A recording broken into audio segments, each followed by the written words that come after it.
Sue Wilson, and I have an exciting video to show you today. I'm really happy to bring this to you. It's my new working candy machine. It is three-dimensional, and you turn the handle and the candy comes out. Isn't that exciting? So you've got a little treat for your recipient. So it's going to be a little bit longer of a video today. I want to walk you through it step by step. It's very easy to put together, but it looks kind of daunting. So it won't be a problem at all by the end of this. Let me show you what we'll be using. First up, there are these handles.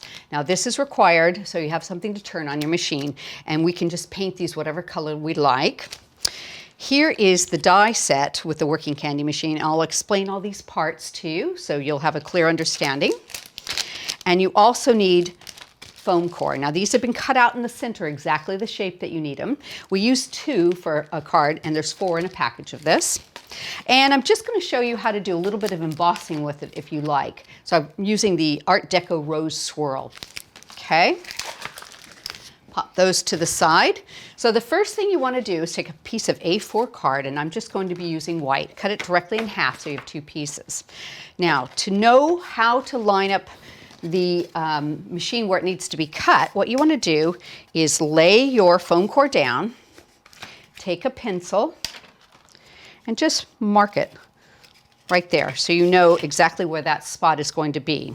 And on the second one, you're going to mark this top part so you know where that's going to be. Okay, so we're going to come back to that in a few minutes. We'll start with this piece. So I'm going to bring in the inside decorative piece, leaving the outside edge, and I'm going to line up this hole here so it's just barely above that mark, and tape it into place. You want to make sure that your machine is straight, you're right where you need to be, and tape it. And if you want, you can hold it up to the light so you can see your mark through it and you know you've got it in virtually the right spot. So I'm going to bring that in, cut that first.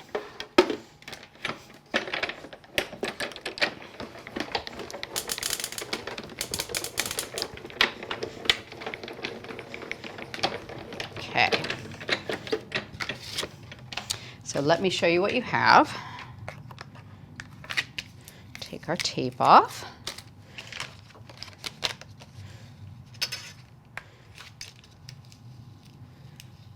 There we go.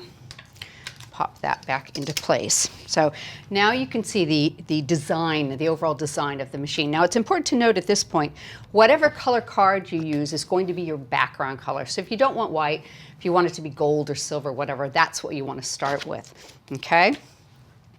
So the next thing we want to do is back it with a color we want to show through, like this. So I'm just going to give it a quick spray on the back and put our Silver Shine card behind it.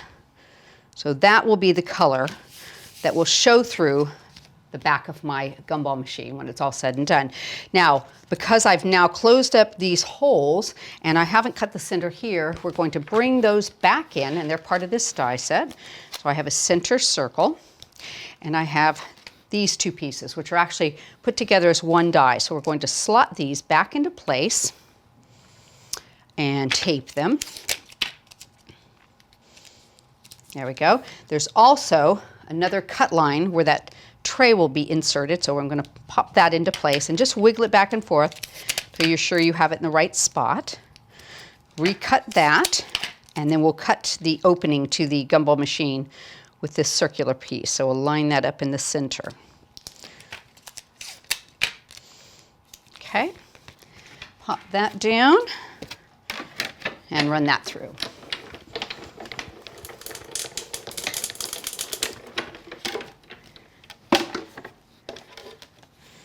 Okay, there we go. Take this piece out. Reuse the tape. And take this piece out. There we go. Don't lose that. And this one here. Okay. So now what we have is the gumball machine with the 2 holes cut out, and this is the place your tray will go into, so it's now cut all the way through both pieces. Now this is the point at which, if you want to do any embossing, you need to do it now. So we're going to pop our machine into our embossing folder, and it's a double thickness of card, but that's okay. You just have to, you might have to just change your sandwich if you find you're using card that's very thick. So let's see how we do with this one.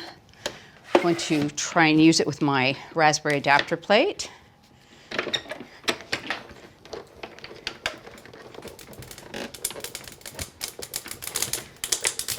And it was a bit tight, but it did go through.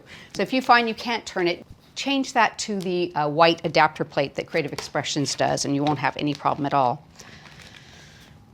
Okay, so now you can see it's completely embossed over everything. Don't worry about that.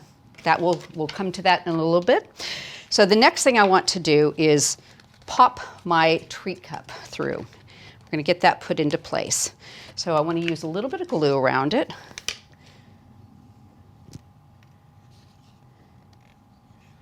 There we go.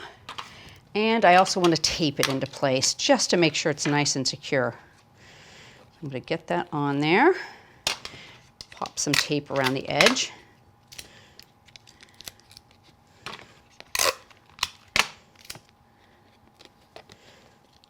There's that. And I'm going to go all the way around the edge just to make sure it's nice and secure. That glue will just secure it once it dries and it won't be any issue. Don't put the tape over the holes though. Be careful as you're going around there. There we go.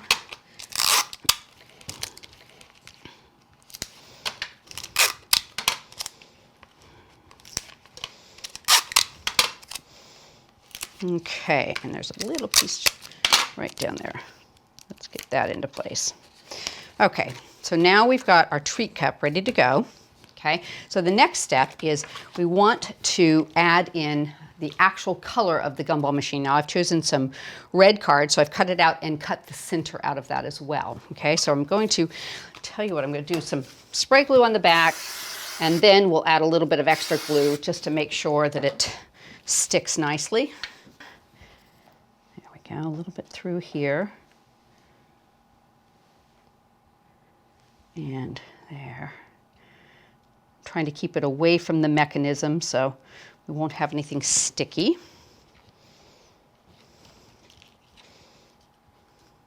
Okay.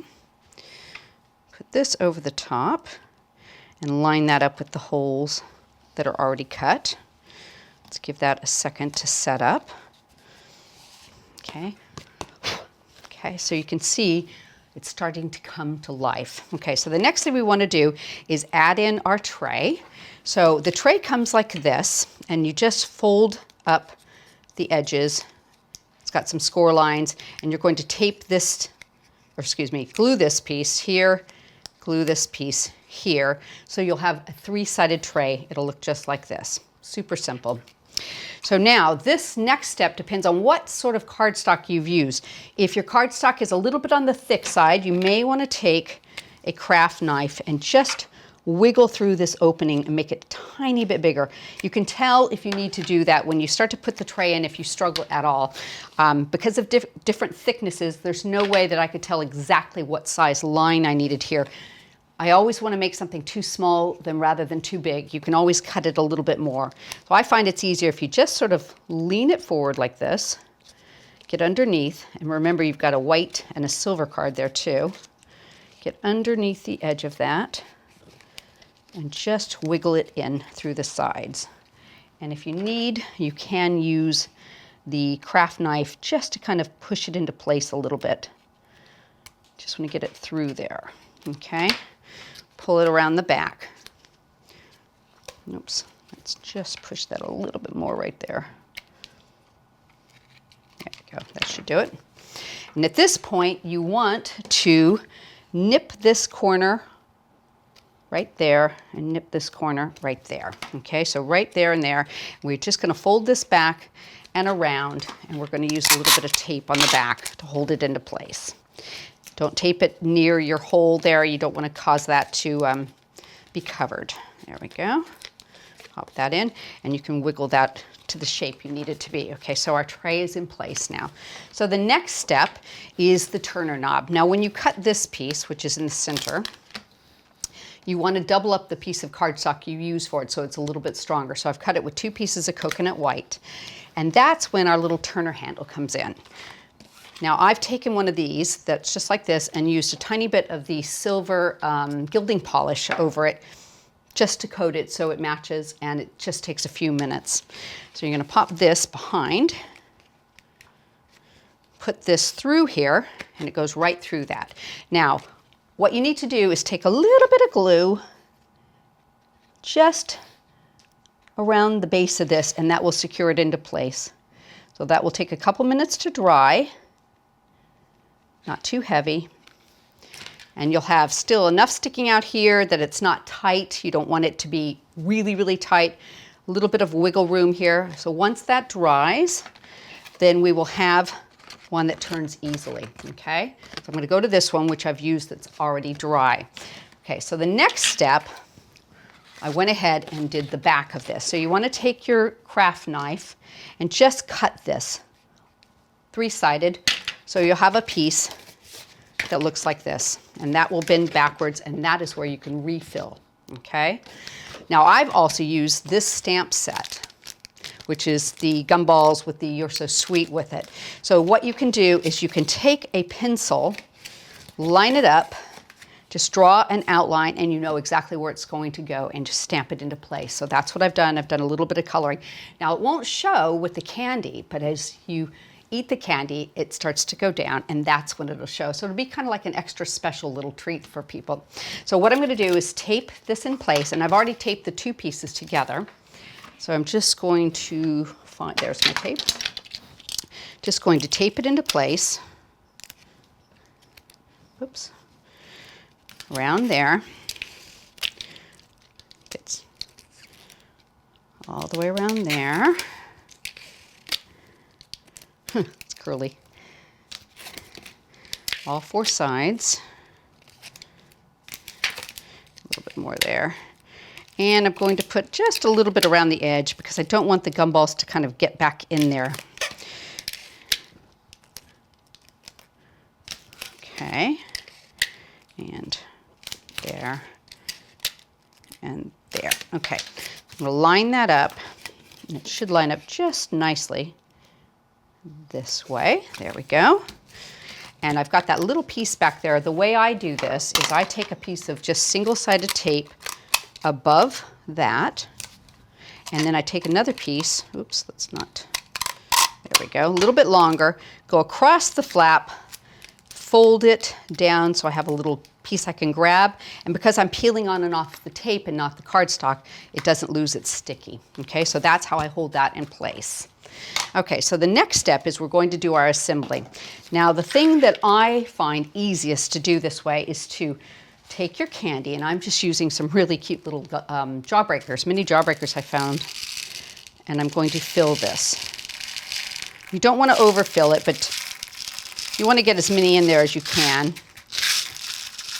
But you want to still keep it relatively flat so it's not bulging out the top, okay? And now this one's all ready to go. You want to make sure that it's open so you can see where you're putting it, but don't lift it up if you have it open. You'll have to close it before you do that. Put some tape around the edge.